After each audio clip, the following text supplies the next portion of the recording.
बहुत समय पहले की बात है जब एक भूत और एक चुड़ैल दोनों हमेशा साथ घुमा करते थे। वो दोनों मरने से पहले पति पत्नी थे और दोनों की मौत दिवाली वाले दिन एक एक्सीडेंट में हो गई थी। मरने के बाद दोनों भूत और चुड़ैल बन गए और यहाँ से वहाँ भटकने लगे। उनको एक जगह रहना बिल्कुल भी पसंद नहीं था। उनको मरने से पहले भी घूमने का बहुत शौक था और मरने के बाद भी उनको घूमने का उतना ही शौक था। एक दिन वो हमेशा की तरह कोई नई जगह घूम रहे थे, पर उनको वहाँ कुछ ठीक नहीं लग रहा था।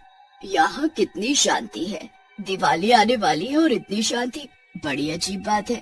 हाँ, तुम बिल्कुल ठीक बोल रही हो। दिवाली से एक महीना पहले लोग उसकी तैयारी में लग जाते हैं, पर यहाँ तो लग ही नहीं रहा कि 10 दिन बाद दिवाली है। तभी वहाँ उनको कुछ गरीब बच्चे मिट्टी में खेलते दिखते हैं। उसके बाद वो दोनों भूत और चुड़ैल पूरे गांव में घूमते हैं और उनको गांव की हालत देखकर समझ आ जाता है कि यहाँ आखिर दिवाली के मौके पर भी इतनी शांति क्यों है। यहाँ तो बहुत ही गरीबी है। हाँ, सभी लोग बस अपना मेहनत में लगे और बच्चे खेल में।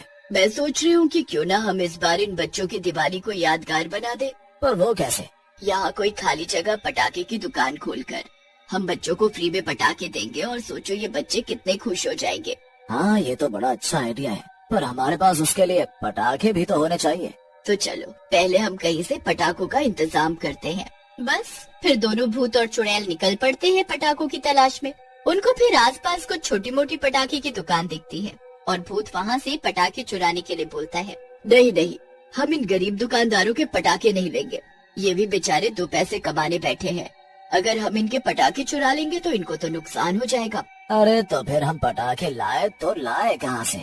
चलो मेरे साथ, मुझे पता है हमें पटाखे कहाँ से लेने हैं और किसी को कोई फर्क भी नहीं पड़ेगा। चुड़ैल उस भूत को अपने साथ दूर एक जगह लेकर जाती है जहाँ पटाखों की बहुत ही बड़ी फैक्ट्री होती है।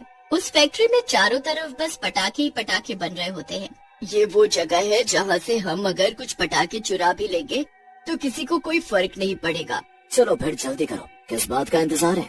दोनों चुड़ैल भूत फिर वहाँ से ढेर सारे पटाखे चुरा कर उस गाँव में ले आते हैं और एक खाली पड़ी जगह पर पटाखे की दुकान खोल लेते हैं। अब हमको अपना अपना भेष बदलना होगा, वरना हमें देखकर सब डर कर भाग जाएंगे। हाँ, सही कहा तुमने। दोनों जादू से अपना अपना भेष बदल कर आम लोगों की तरह बन जाते हैं। उसके बाद वो दुकान में अच्छे से पटाखे सजाने लगते हैं और दुकान के बाहर एक बोर्ड भी लगा देते हैं जिस पर लिखा होता है पटाखे की दुकान। अब उनको ग्राहक के आने का इंतजार रहता है। धीरे धीरे करके अब वहाँ लोग आना शुरू हो जाते हैं और सबसे ज्यादा बच्चे। अरे भैया, ये हमारे गांव में पटाखे की दुकान कब खुल गई? अरे वाह, अब तो हम भी पटाखे खरीदेंगे और दिवाली मनाएंगे।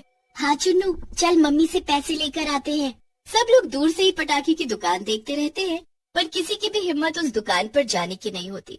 वहाँ सब लोग इतने गरीब होते हैं कि खाने को मिल जाए उनके लिए वही बहुत होता है। पटाखे खरीदना तो उनके लिए सपने से कम नहीं था। पर उनमें से चुन्नू और मीना अपने घर पटाखे के लिए पैसे लेने चाहते हैं। जब वो अपनी माँ को पटाखे की दुकान के बारे में बताते हैं तो पहले तो उनकी माँ बड़ी हैरान होती है, पर फिर वो बच्चों को डांट कर भगा देती है कि उसके पास कोई पैसे नहीं है।